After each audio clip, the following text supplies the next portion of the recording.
Thank you very much, Ray. I don't think I can compete with that. That was theatrical.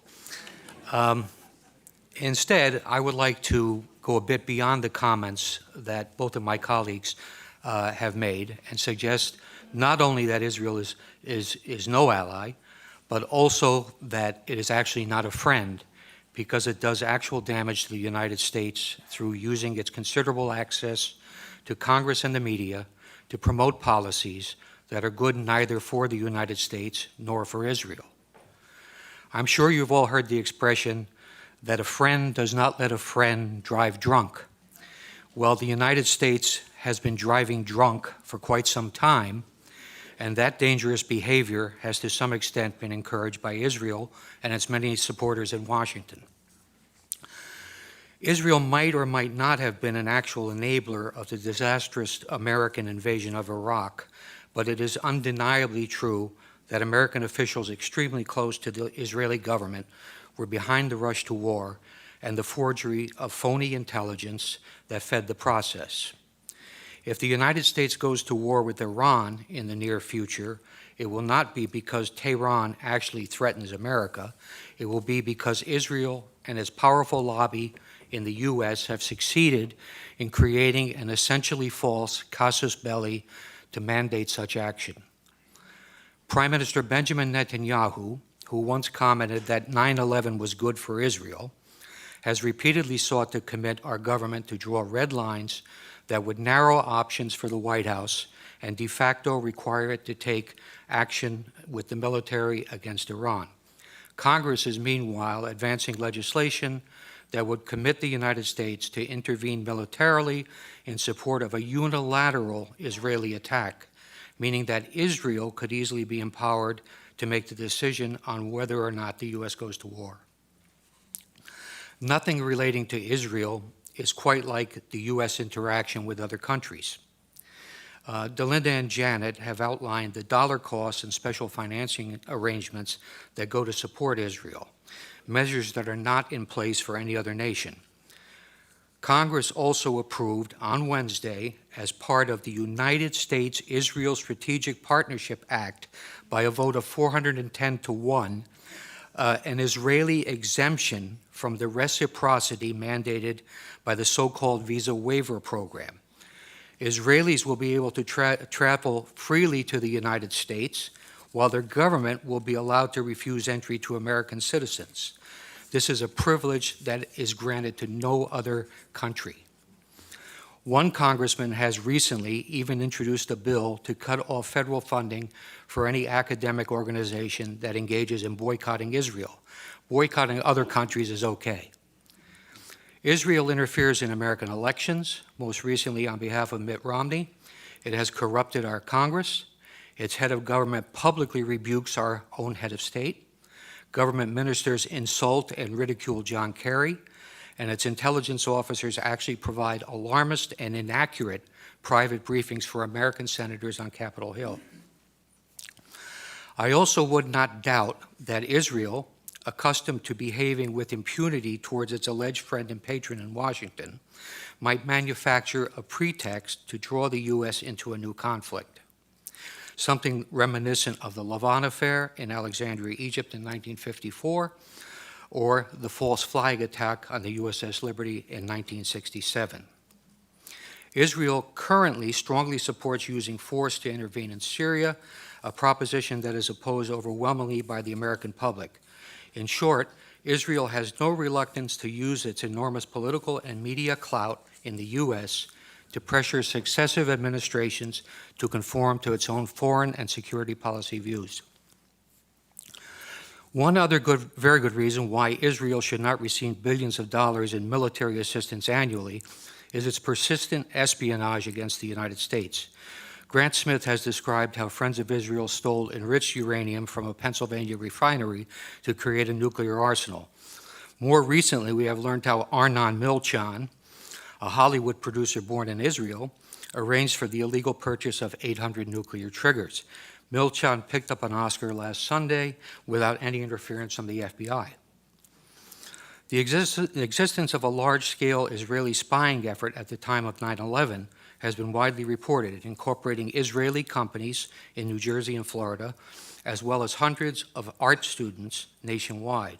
5 Israelis from one of the companies were observed celebrating against the backdrop of the Twin Towers going down. While it is often observed that everyone spies on everyone else, particularly true if one is referring to our own NSA, espionage is a high-risk business that most countries are extremely careful when they are spying on friends because of fear of blowback. Israel, which relies on Washington for billions of dollars in aid and also for political cover in international fora like the UN, does not spy discreetly, largely because it knows that few in Washington will seek to hold it to account. There were, for example, no consequences for the Israelis when Israeli Mossad intelligence officers, using passports and pretending to be Americans, recruited terrorists to carry out attacks inside Iran, as noted by Mark Perry this morning. Israelis using U.S. passports in that fashion put every American traveler at risk. Israel, where government and business work hand in hand, has obtained significant advantage by systematically stealing American technology with both military and civilian applications. The U.S.-developed technology is then reverse engineered and used by the Israelis to support their own exports. Sometimes when the technology is military in nature and winds up in the hands of an adversary, the consequences can be serious. Israel has sold advanced weapon systems to China that are believed to incorporate technology developed by American companies, including the Python 3 air-to-air missile and the Delilah cruise missile. There is evidence that Israel has also stolen Patriot missile avionics to incorporate into its own Arrow system, and that it used U.S. technology obtained in its Lavi fighter development program, which was funded by U.S. taxpayers, to help the Chinese develop their own J-10. The reality of Israeli spying is indisputable. I might cite the names of Jonathan Pollard, Ben Ami Kaddish, Stuart Nozet, and Larry Franklin as spies for Israel have been caught, but they are only the tip of the iceberg. Israel always features prominently in the annual FBI report called Foreign Economic Collection and Economic and Industrial Collection. The 2005 report states, Israel has an active program to gather proprietary information within the United States. These collection activities are primarily directed at obtaining information on military systems and advanced computing applications that can be used in Israel's sizable armaments industry. It adds that Israel recruits spies, uses electronic methods, and carries out computer intrusion to gain the information. A 1996 Defense Investigative Service report noted that Israel has great success stealing technology by exploiting the numerous co-production projects that it has with the Pentagon. It says, placing Israeli nationals in key industries is a technique utilized with great success. A General Accounting Office examination of espionage directed against American defense and security industries described how Israeli citizens residing in the U.S. had stolen sensitive technology to manufacture artillery gun tubes, obtained classified plans for reconnaissance systems, and passed sensitive aerospace designs to unauthorized users.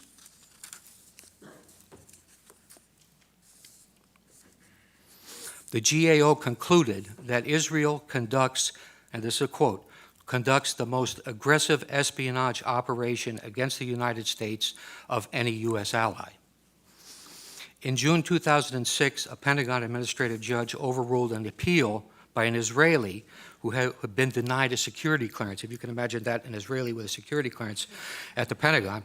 But anyway, they overruled him when he appealed it, and said the Israeli government is actively engaged in military and industrial espionage in the United States.